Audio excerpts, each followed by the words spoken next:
Hello everyone, welcome back to our channel B two easy. और आज हम फिर से आ चुके हैं break the code fear series में एरे की नेक्स्ट प्रॉब्लम लेके, that is move zeros to end. ये भी एक इजी कैटेगरी का प्रॉब्लम है। चलिए इसको डिस्कस करते हैं। सबसे पहले समझते हैं इसके प्रॉब्लम स्टेटमेंट को। प्रॉब्लम स्टेटमेंट क्या कह रहा है कि हमारे पास एक एरे ऑफ इंटीजर्स दे रखी होगी। क्या दे रखा है? हमें एक एरे ऑफ इंटीजर्स दे रखा होगा। ओके, एंड हमें क्या करना है, एरेस में हमारे जो एरे दे रखी होगी उसमें हमारे जीरो होंगे। ठीक है? उन ज़ीरोस को हमें क्या करना है कि सबसे एंड में कर देना है, और जितने भी नॉन ज़ीरो एलिमेंट्स हैं वो हमारे सबसे आगे आ जाएँगे। और ये चीज़ हमें इन प्लेस में करनी है। मतलब कि हमें कोई भी एक्स्ट्रा स्पेस नहीं लेना है, हमें कोई एक नई अरे नहीं बनानी है, जिसमें हम वो करें। बट ठीक है, हम स्टेप बाय स्टेप देखेंगे कि कैसे इसको अप्रोच करते हैं, इसका ब्रूट फोर्स अप्रोच क्या होगा और उसमें क्या कमी आ रही है, जिससे कि हम इसको थोड़ा-सा ऑप्टिमाइज़ कर पाएँगे। तो हमें इन प्लेस करना है, इस बात का ध्यान रखना है, बट उससे पहले हम लोग ब्रूट फोर्स अप्रोच को भी डिस्कस करेंगे कि एक्चुअल में हम कैसे कर सकते हैं। तो प्रॉब्लम बस इतना सा है, एक एरे ऑफ इंटीजर्स दे रखा है, जिसमें हमारे पास बहुत सारे नंबर्स होंगे उसमें, और उसमें हो सकता है ज़ीरो भी होंगे। अगर ज़ीरो हमें मिलता है, तो उस ज़ीरो को उस पोज़ीशन से हटा के लास्ट में कर देना है, और रिमेनिंग जो ऑर्डर होगा वो सेम रहना चाहिए। While maintaining the relative order of non zero elements का जो रिलेटिव ऑर्डर है वो सेम रहना चाहिए। इसको एक एग्जांपल से समझते हैं। फॉर एग्जांपल हमारे पास दे रखा है 0, 1, 0, 3 एंड 12, राइट? एंड नाउ क्या हुआ कि यहाँ पे 0 हमको मिला, इसको हमने सबसे पीछे डाल दिया। फिर नेक्स्ट 1 नॉन ज़ीरो एलिमेंट मिला, तो इसको हम लोग इससे रिप्लेस कर देंगे। तो ये सबसे फ्रंट में आ जाएगा। फिर नेक्स्ट एलिमेंट हमको 3 मिला, तो इसको भी शिफ्ट करते हुए चलना है। नेक्स्ट एलिमेंट को 0 मिला, तो 0 को हम पहले क्या कर देंगे? बैकवर्ड डाल देंगे।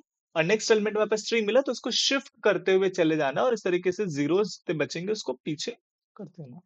ओके, तो अब हमको एक्चुअली में करना क्या है? पहली इनसाइट यही कि हमें फ्रंट ऑफ द अरे में क्या करना है, हमें जितने भी नॉन जीरो एलिमेंट्स हैं उनको अरे के फ्रंट में रखना है, और उनका ऑर्डर भी मेंटेन होना चाहिए। ये नहीं हो कि 1 3 12 की जगह हम लग दें 1 12 एंड 3 एंड 0 0। ये ऑर्डर डिस्टर्ब नहीं होना चाहिए। जो ऑर्डर है वही ऑर्डर आपका रहना चाहिए। तो ये ऑर्डर आपका गलत हो जाएगा। तो रिलेटिव ऑर्डर आपका सेम रहना चाहिए, और ज़ीरोज़ आपके फिर लास्ट में जितनी पोज़ीशंस बचे, उसमें आपको लास्ट में ज़ीरोज़ डाल देना है। ओके।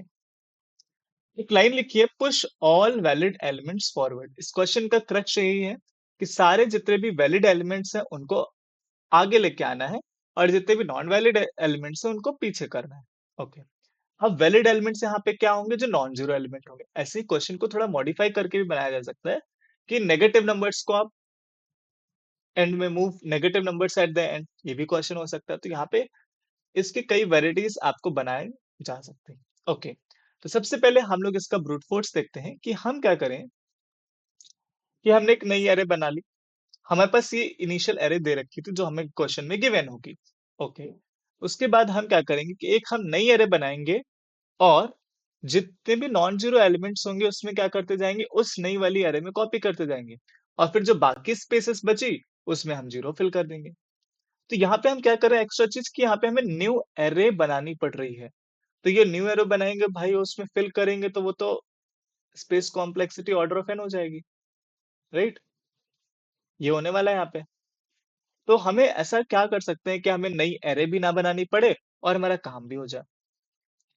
तो जब आपको यहाँ पे क्या करना पड़ रहा है, यहाँ पे 2 बार आपको ट्रैवर्स करना पड़ रहा है। 2 बार कैसे ट्रैवर्स करना पड़ रहा है? एक बार तो आप एरे जो मेन जो आपको गिवन एरे है उसमें ट्रैवर्स कर रहे हो, कि फाइंड कर रहे हो कि आपके कोई नॉन ज़ीरो एलिमेंट कहाँ-कहाँ पे हैं। और दूसरा ये कि जो आपका नॉन ज़ीरो एलिमेंट मिला है उसको किस पोज़ीशन पे रखना है। यहाँ पे 2 आपको 2 बार 2 पॉइंटर्स की ज़रूरत यहाँ पे पड़ रही है। एक बार तो आपको एरे ट्रैवर्स करने के लिए, दूसरी बार और नॉन ज़ीरो एलिमेंट्स को किस पॉइंट पे, किस पोज़ीशन पे रखना है इसके लिए। तो क्या यहाँ पे हम 2 पॉइंटर टेक्निक का यूज़ कर सकते हैं? क्योंकि हमें 2 पॉइंटर्स के लिए, एक पॉइंटर हमारा क्या करेगा, एरे को ट्रैवर्स करेगा, दूसरा पॉइंटर क्या करेगा, किस पोज़ीशन पे हमें नॉन ज़ीरो एलिमेंट को रखना है, वो बताएगा। तो हाँ, तो हम यहाँ पर 2 पॉइंटर टेक्निक का ही यूज़ करने वाले हैं। एक पॉइंटर जो है, वो ये बताएगा कि हमारा जो नॉन ज़ीरो एलिमेंट है, वो कहाँ पे, किस पोज़ीशन पे रखा ना। रखना है। और दूसरा जो पॉइंटर है वो हमारे एरे को ट्रैवर्स करेगा, स्कैन करेगा और बोलेगा कि ये यहाँ पे ये नॉन ज़ीरो एलिमेंट है और ये नॉन ज़ीरो एलिमेंट नहीं है। ठीक है? तो एल्गोरिदम हमारा यही रहने वाला है कि जो भी है एरे, उसको ट्रैवर्स करना है, नॉन ज़ीरो एलिमेंट्स को कॉपी कर देना है फॉरवर्ड, किस पोज़ीशन पे करना है वो हम लोग दूसरे पॉइंटर आई से करने वाले हैं। और यहाँ पे हमें एक नई एरे में कॉपी करने की ज़रूरत नहीं पड़ रही है और जो भी बाकी पोज़ीशंस होंगी उनको हम 0 से फिल कर देंगे। तो चलिए इसका कोड करते हैं और समझते हैं कि एक minute, just wait a minute। सबसे पहले हम एक n वेरिएबल डिफाइन कर लेते हैं जिससे कि हमारे पास nums डॉट लेंथ एंड दूसरा एक पॉइंटर हमें डिफाइन करना था दैट इज आई। आई क्या कर रहा था? वो हमें ये बताएगा कि किस पोजीशन पे हमें इंसर्ट करना है और एक लूप चला देंगे j इज इक्वल्स टू 0। 0 से स्टार्ट होगा, ये एरे को ट्रैवर्स करने के लिए लूप चला रहे हैं और j is less than n j plus plus, right? Okay, अब हमें क्या करना है, चेक करने की condition, if nums of j is not equals to 0, अगर 0 नहीं है तो उस पोजीशन पे क्या कर देना है, उस पोजीशन पे तो हमें इंसर्ट किस पोजीशन पे करना है, ith वाले पे इंसर्ट करना है। तो nums of i is equals to क्या हो जाएगा, नम्स ऑफ j, राइट? और फिर क्या कर देंगे, हम i को इंक्रीज कर देंगे कि अब उस ith पे इंसर्ट हो गया, अब नेक्स्ट वाले को नेक्स्ट पोजीशन पे इंसर्ट करेंगे, राइट? तो ये ऐसे करके हम सारे नॉन जीरो एलिमेंट्स को क्या करते जा रहे हैं, फॉरवर्ड लेके जा रहे हैं, लेते चले जा रहे हैं, ठीक है? आपका आई बढ़ता जा रहा है, जे से जे आपका एरे को ट्रैवर्स कर रहा है, आई ये बता रहा है कि किस पोजीशन पे आपको इंसर्ट करना है। अब बाकी स्पेसेस जो बची, आई एक सर्टेन पोजीशन पे आ जाएगा, ठीक है? पहले 0 पे, फिर 1 पे, फिर 2 पे। फिर एक सर्टेन पोजीशन पे आने के बाद आपको क्या मिलेगा, सारी एरे खत्म हो जाएगी, एरे पूरी ट्रैवर्स हो चुकी है, ठीक है? जब एरे ट्रैवर्स हो चुकी है तो आई स आई जिस पोजीशन पे और वहां से एन लेंथ तक की आपकी प्लेसेस खाली हैं एरे में, तो वो बाकी बची हुई प्लेसेस पे आपको क्या कर देना है, 0 को फिल कर देना है। तो यहाँ पे हम एक दूसरा लूप चलाएंगे फॉर एंड, यहाँ पे k इज इक्वल्स टू, कहाँ से स्टार्ट करना है, i से स्टार्ट करना है एंड ये कहाँ तक जाएगा, k लेस देन n तक जाएगा और k प्लस प्लस, और यहाँ पे आपके पास नम्स ऑफ k जो फिल हो जाएगा उसको हम 0 से फिल करेंगे। ये आपके पास पूरा हो गया। एक बार इसको रन कर लेते हैं।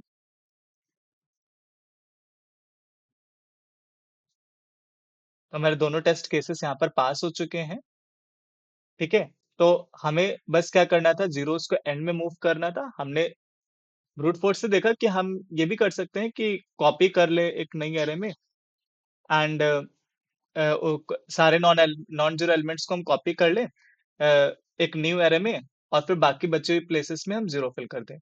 बट एक दूसरा टू पॉइंट टेक्निक से भी क्या कर सकते हैं कि हमें नई एरे बनाने की जरूरत नहीं पड़ रही।